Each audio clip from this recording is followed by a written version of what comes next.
जय हिंद दोस्तों। मैं Sanjay Gupta good life coaching centre के यूट्यूब चैनल पर आपका बहुत बहुत स्वागत करता हूँ। आज हम कक्षा 11 की poetry chapter number 2 the laburnum top का अध्ययन करने जा रहे हैं। इसके लेखक हैं टेड ह्यूजेस। तो जानते हैं द लेबरनम। लेबरनम का मतलब होता है अमलतास का पेड़। लेबरनम का मतलब होता है अमलतास का पेड़। टाप का मतलब होता है शिखर। तो अमलतास के पेड़ का शिखर चैप्टर का नाम है अमलतास के पेड़ का शिखर। एक इस चैप्टर में एक चिड़िया के बारे में बताया गया है जो अमलतास के पेड़ पर रहती है। द लेबरनम अमलतास के पेड़ टॉप यानी शिखर। अमलतास के पेड़ का शिखर इज है साइलेंट यानी शांत। अमलतास के पेड़ का शिखर शांत है, क्वीट स्टील और स्थिर है। तो अमलतास के पेड़ का शिखर शांत और स्थिर है। इन द आफ्टरनून दोपहर में, येलो पीले सितंबर यानी सितंबर के सनलाइट यानी धूप में। तो सितंबर के दोपहर के पीले धूप में सितंबर के दोपहर के पीले धूप में the laburnum top is silent. अमलतास का पेड़ शांत एंड क्विट स्टील स्थिर है। तो हम सितंबर के दोपहर के पीली धूप में अमलतास का पेड़ का शिखर शांत और स्थिर। आगे ए फ्यू लीव्स एलोइंग, उसकी कुछ पत्तियां पीली पड़ गई। ए फ्यू कुछ लीव्स यानी पत्तियां एलोइंग पीली पड़ गई। उसकी कुछ पत्तियां पीली पड़ गई हैं। आल सभी इट्स इसके सीड्स बीज फालने नीचे गिर गए। इसके सभी बीज नीचे गिर गए। तो कुछ पत्तियां पीली पड़ गई हैं और इसके सारे बीज नीचे गिर गए। इसके बीज अमलतास के पेड़ का। टिल तभी the gold fish, gold fish एक पक्षी होता है, छोटा सा होता है और पीला सा। टिल फिर द गोल्ड फिश, एक गोल्ड फिश पंछी कम्स आता है। तभी एक गोल्ड फिश पक्षी आता है विथ ट्विचिंग। ट्विचिंग का मतलब होता है फड़फड़ाना, फड़फड़ाना। एंड चीरप का मतलब होता है चहचहाना। तभी एक गोल्ड फिश पंछी अपने पंखों को फड़फड़ाते हुए और चहचहाते हुए आता है। ए सडन सडनेस, अचानक। स्टारमेंट, एक हलचल पैदा हो जाती है। स्टारमेंट मतलब हलचल या शोरगुल होने लगता है। इट द ब्रांच, ब्रांच का मतलब होता है शाखा या दाढ़ी। इंड का मतलब होता है किनारा। देखिए ब्रांच इंड का मतलब इससे कोई ये दाढ़ी है, ये इसका जो यहाँ वाला भाग होगा उसको बोलेंगे इंड। ब्रांच इंड इस शाखा का यह इंड है यानी किनारा वाला एकदम। तो टिल द गोल्ड फिश कम, तभी एक गोल्ड फिश पक्षी आता है विथ ट्विचिंग, अपने पंखों को फड़फड़ाते हुए, चीरप चहचहाते हुए। ये सडन, एक अचानक। स्टालमेंट, एक हलचल पैदा होती है। एट ए ब्रांच इट्स, उसकी शाखा के अंत। तो अब अपने अनुसार अर्थ लगाएंगे कि तभी एक गोल्ड फिश पंछी आता है और अपने पंखों को फड़फड़ाते हुए, चहचहाते हुए शाखा के अंत पर। एंड सडनेस, और अचानक। ये स्टालमेंट, एक हलचल पैदा। तभी एक गोल्ड फिश नाम का पक्षी आता है जो चहचहाते हुए और पंखों को फड़फड़ाते हुए शाखा के अंत पर रह जाता है और अचानक वहां हलचल पैदा हो जाती। एक बार इस पैराग्राफ को फिर से पढ़ लेते हैं। The laburnum top is silent, quite still in the afternoon, yellow September sunlight. सितंबर के दोपहर की पीली धूप में लेबरनम टॉप, अमलतास के पेड़ का शिखर इज साइलेंट, शांत है। इन क्विट स्टील, स्थिर है। तो सितंबर के दोपहर के पीली धूप में अमलतास का पेड़ शांत और स्थिर है। ए फ्यू लीव्स येलोइंग, उसकी कुछ पत्तियां पीली पड़ गई हैं। ऑल इट्स सीड्स फॉलन, और उसके सारे बीज नीचे गिर गए। Till the gold fish comes, तभी गोल्ड फिश नाम का पक्षी आता है विथ ट्विचिंग चीरप, अपने पंखों को फड़फड़ाते हुए और चहचहाते हुए। एट ए ब्रांच इंड, एक शाखा के अंत पर बैठ जाता है। इट सडन, और अचानक। स्टालमेंट, और एक हलचल पैदा हो जाती है या अचानक शोर होने लगता है। आगे नेक्स्ट पैराग्राफ। देन तब स्लीक, स्लीक का मतलब होता है चिकनी, एज ए लिजार्ड एक छिपकली की समान, तब एक छिपकली के समान चिकनी, देन का मतलब तब, स्लीक यानी चिकनी, एज मन समान, ए लिजार्ड यानी छिपकली की, तब छिपकली के समान चिकनी, एंड एलर्ट, एलर्ट मतलब फुर्तीली, एंड एब्रप्ट, और देखो एलर्ट का मतलब होता है चौकन्नी, एब्रप्ट का मतलब होता है फुर्तीली। तो देन स्लीक एज लिजार्ड, छिपकली के समान चिकली, चिकनी, एंड अलर्ट और चौकन्नी, एंड एब्रप्ट फुर्ती के साथ, तब छिपकली के समान चिकनी, चौकन्नी और फुर्ती के साथ, सी मने वह, इंटर द थिकनेस वह सघनता में प्रवेश करती। सघनता का मतलब जैसे पेड़ है उस पे डालियां होंगी और उस पे पत्ते होंगे, तो घने पत्ते होंगे, उसी को बोलते हैं सघनता। घन, सघनता का मतलब है घना से।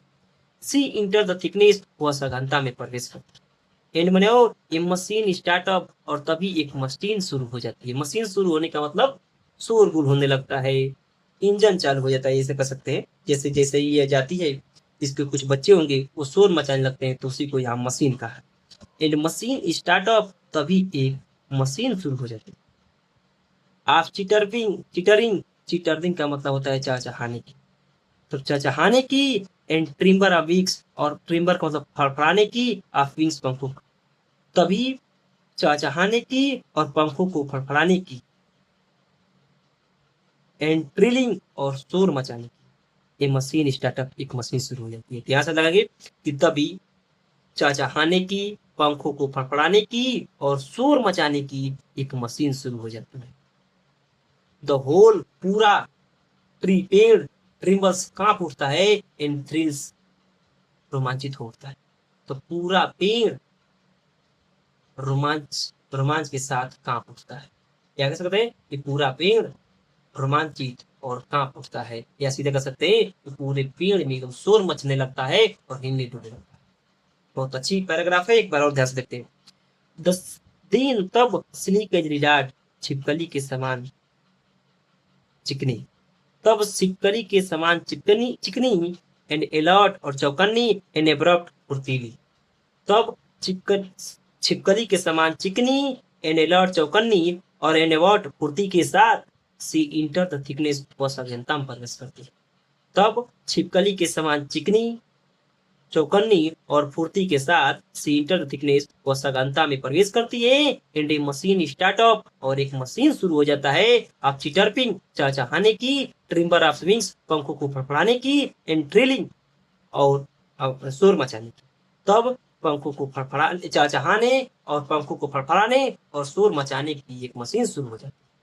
The whole tree trembles and thrills, और पूरा पेड़ कांप उठता है और रोमांचित हो उठता है। तो पूरा पेड़ रोमांच, रोमांच के साथ कांप उठता है।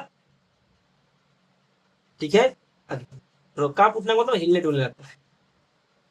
आगे इट मने यह, इज द, इज मने है, द इंजन यानी इंजन ऑफ आवर फैमिली अपने परिवार का, यह अपने परिवार का इंजन।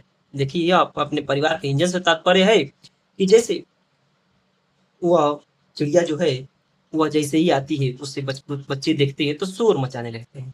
जिस प्रकार हम बचपन में जब छोटे होते थे तो हमारे पिताजी बाजार जाते थे या कहीं जाते थे, तो वहां से आते थे तो हम लोग शोर मचाते थे कि पापा आ गए, हमारे लिए कुछ लाए होंगे। उसी तरह जैसे ही ये चिड़िया आती है, इसके बच्चे शोर मचाने लगते हैं, या माता जी हमारे लिए कुछ ना कुछ लेकर के आई होंगी। तो वही करें कि it is the engine of our family, वह, यह हमारे परिवार का engine. It is the engine of our family, वह अपने परिवार का इंजन है। She stoke it full, see मैंने वह स्टोक्स भड़का देती है, इस फुल पूरी तरह, वह इसे पूरी तरह भड़का देती है। भड़काने का मतलब जो पेड़ पूरी तरह से एकदम शांत था, और जैसे ही यह आती है तो पूरा शोर हो उठता है, एकदम रोमांचित हो उठता है, उसी करने पर कहती है सी स्टोक इट फुल, वह इसे भड़का देती है। देन तब फ्लावर्स, फ्लाइट्स उड़ करके आउट ऑफ द ब्रांचेड, शाखा के अंत पर बैठ जाती है। तब पंखों को फड़फड़ाकर शाखा के अंत पर बैठ जाती है। सोइंग दिखाती है, हर हर मैंने अपना बेयर फेस, धारीदार मुखौटा। बेयर फेस मतलब धारीदार मुखौटा, धारीदार से मतलब है कि इससे पूरा शरीर पीला है और जो उसका मुखौटा है थोड़ा सा काला है, धारीदार है, काला है, तो उसी को बोलते हैं धारीदार मुखौटा। तो सोइंग हर वह दिखाती है बेयर फेस अपना धारीदार मुखौटा आइडेंटिटी मास्क पहचान के रूप में। वह अपना धारीदार मुखौटा पहचान के रूप में दिखाती है। देखिए जो भी इंसान है, जितने भी इंसान हैं, सबके सबके दो हाथ दो पैर हैं, सबके दो हाथ दो पैर हैं और दो कान है, आंख है, नाक है, सबके पास है। लेकिन पहचान क्या है? सबका तो एक ही समान है। पहचान है उसका मुखौटा, मुंह। उसी प्रकार इस चिड़िया की पहचान है धारीदार मुखौटा, यानी मुख है जो वहां थोड़ा सा काला हो। तो शोइंग हर bear face identity marks, showing दिखाती है हर बेयर फेस अपना धारीदार मुखौटा आइडेंटिटी मार्क्स पहचान के रूप। वह अपना धारीदार मुखौटा पहचान के रूप में दिखाती। दिन तब विथ इरीडिलिकेट मतलब कोमल विस्टनिंग सीटी के साथ चिरप चचाने की, तब अपनी कोमल सीटी जैसी आवाज में चहचहाती है। तब दिन में तब इरेडिलिकेटेड अपनी कोमल जैसी विस्टल सीटी की आवाज में चिरप चहचहाती है।